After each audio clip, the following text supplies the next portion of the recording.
I can finally air my uncensored frustration about the night my engagement was single-handedly corrupted by my entitled mother-in-law. Let's call her Ellen because she always reminded me of Ellen DeGeneres, even before all this recent news broke. Okay, so my girlfriend and I were really engaged to be engaged. We both agreed we wanted to get married, but I hadn't done the formal proposal yet because we wanted to meet each other's families first. Neither lived nearby. I always thought the old trope about meeting the in-laws being a big fiasco was a myth, both because I was younger and more naive then, and because I'm lucky to have easy parents. My girlfriend met them for a few hours. Once we were alone, just me and them, I told them my intentions, and my mom asked, "Does she have any kids already?" And my dad asked, "Does she have a good solid job?" And they both asked, "You really love her?" And that was that. I had their full support for the marriage. I thought meeting her parents would be the same. Some grilling was to be expected. But as long as I was honest and respectful, it would all be fine. Relevant fact, they had my girlfriend when they were teenagers by surprise, so now they had a do-over daughter, their words not mine, who was just a 6-year-old kid. My girlfriend and I made the trip up to their city, and I met them for the first time over dinner at a steakhouse. It was pretty upscale, and we'd scheduled the dinner for 8 p.m., so I was surprised to see they brought the kid along with them. I met everyone at once, and the initial awkwardness settled once we'd sat down. We were making great small talk when the 6-year-old said she was thirsty. No big deal, right? Well, all of a sudden, Ellen starts screaming, "Water, water, water!" A waiter came rushing over to see what the commotion was, and without even making eye contact with the poor guy, Ellen went, "We've been here forever, and no one's even gotten us any water. My daughter's been asking." We had been sitting for about 15 or 20 minutes without service, but they were visibly behind, and there were no circumstances that would have warranted that shouting. I should have realized from how unfazed everyone else at the table was that I should be bracing myself for a long night, but I couldn't imagine what was to come. At that point, the waiter rushed over with water and apologized for the delay, explaining a few very large parties had arrived all at once. The guy seemed sincere and quite affable, so I thought the water would just be an anomaly in an otherwise pleasant night. Then Ellen kicked into full gear. "We'll need a kid's menu," she informed the waiter. He said that they didn't have a kids menu, but that the chef could simplify most dishes. "What do you mean you don't have a kids menu?" Ellen replied in total disbelief, as though he'd said they didn't have a fire exit. He explained they didn't get too many childhood visitors, and that there were enough plain foods on the menu that no separate menu had ever been necessary. Ellen sighed dramatically and waved him away.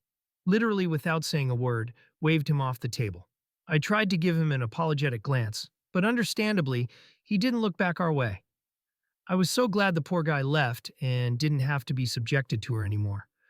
Meanwhile, she turned her attention on me, and I almost wished he'd come back. At least he was getting paid to be there. She was like, "So you're a screenwriter?" And I explained, "Well, yes and no. I want to be, but it's hard to get a job in that field that you can support yourself on, so I'm working at a nonprofit right now. There's a screenwriting component to the job, though, so I'm really happy there." Ellen turned to her 6-year-old and went, "Hear that, hun? You want to be sure to snag a man who works for profit. Learn from this. It's not too late for you." I couldn't tell if she was trying to be funny or not, so I just let it pass, looking over to my girlfriend to see if she was even considering speaking up on my behalf. Nope. The waiter came back, visibly nervous. That hurt because he was so relaxed and personable at the start of the meal. He asked if we'd like to hear the specials before we ordered. And Ellen said, "Sure." So the waiter starts saying, "First, we have a lightly seared strip steak." And Ellen cuts him off with a "next." The waiter tries to continue with another special, and she again cuts him off. "Next."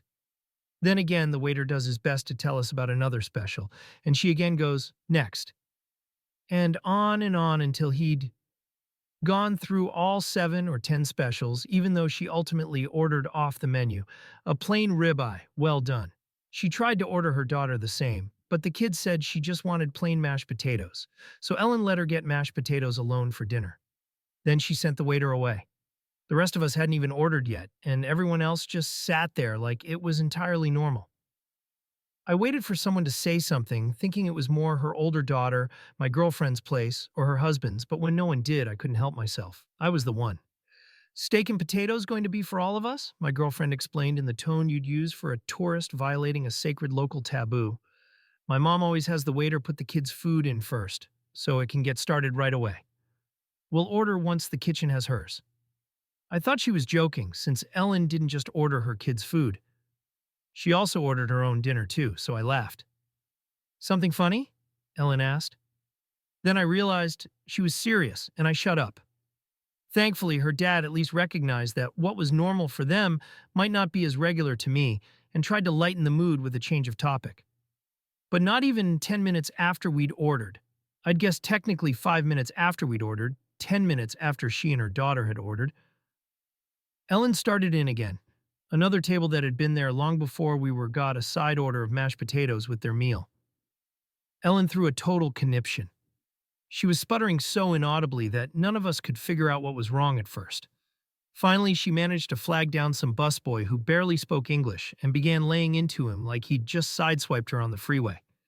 He kept trying to explain he wasn't a server and he could go get one, but she wouldn't stop to breathe long enough for him to find someone who could actually help. All the while, I kept looking at my girlfriend for signs of embarrassment or at the very least irritation, but you wouldn't have known if she was even hearing any of this. Our waiter came over, somehow still feigning a smile despite knowing what he was walking into, and Ellen actually goes, "Why did that table get mashed potatoes and ours haven't come yet?" The waiter kindly but concisely explained, "Well, ma'am, those people ordered potatoes before your party had placed their order." Ellen looks this man dead in the eye finally and says, "Well, it doesn't matter when they ordered it. My daughter is the youngest one here. Her food should come out first." You could tell the waiter was working hard to restrain himself at this point. He explained it was a first-come, first-served policy, and age didn't help one way or the other. He offered to go check on the potatoes. Ellen agreed, or more specifically, she said, "Yeah, you better." But I was clocking him, and he went right back to his server station because we had only just ordered a few minutes ago. 3 or 5 more minutes passed, during which we could have no other discussion at the table except how awful this restaurant was, how hungry the poor baby was, who hadn't said a word about being hungry this whole time and was contentedly playing her loud iPad game without headphones, disturbing all the other diners around us, and how America has lost all respect for motherhood because it's just a meme culture now. I chimed in, "I'm with you on that last part." And to my utter shock, instead of laughing at my joke, my girlfriend seemed annoyed with me. So after a few minutes, the waiter comes back and says the potatoes will be out very soon. Ellen then goes and does something that, again, I thought was just a myth. She took 3 singles and a 5 out of her wallet and put them on the table in full view of the waiter. Then she took 1 single away and said, "Every table I see getting potatoes before us is a bill gone." I was absolutely mortified. The waiter, to his unending credit, just took a deep breath and said, "I don't have control over the order in which the kitchen fires tickets, but what I can tell you is it should be out any minute," and left without saying anything disparaging. I had been holding my tongue all night as well in the name of my relationship.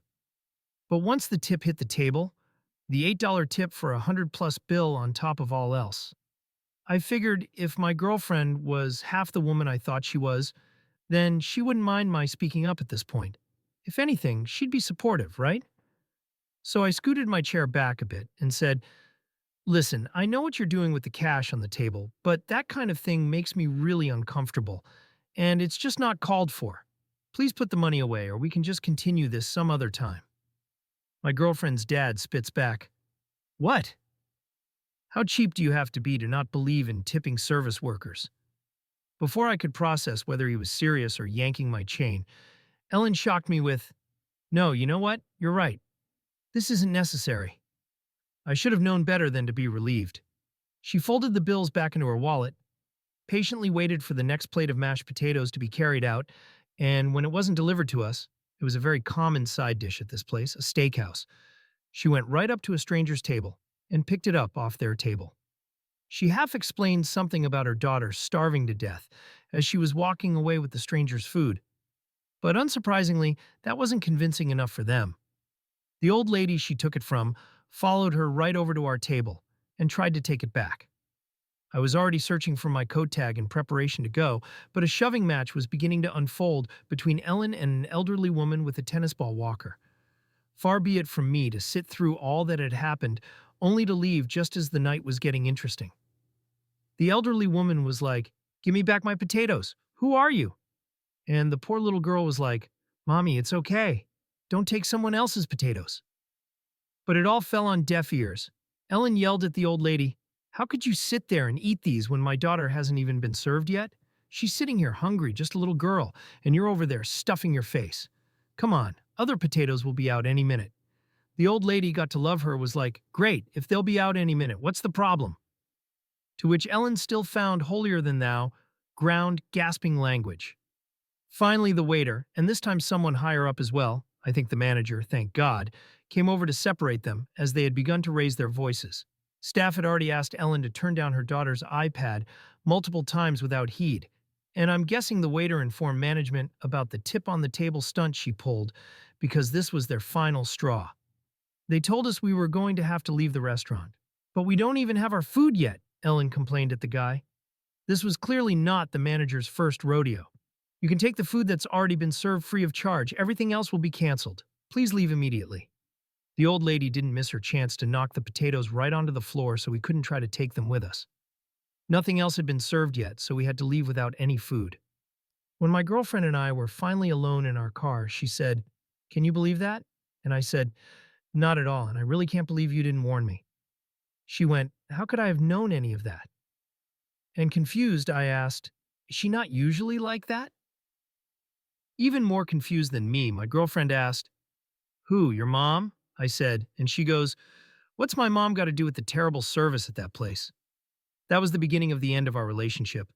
The fact that she didn't see anything wrong with her mom's behavior and that I'd be marrying into that situation shook me too deep. We both dodged a bullet in more ways than one. In hindsight, we weren't right for each other, regardless of who her family was. Her mom saved us both a lot of time and heartache, helping me realize in one night what would have probably taken us years otherwise. Within a month, we'd moved into separate apartments and gone on a break that ended up lasting forever. I'm not sorry I won't see you again, Ellen. I am sorry any waitstaff in that steakhouse, though.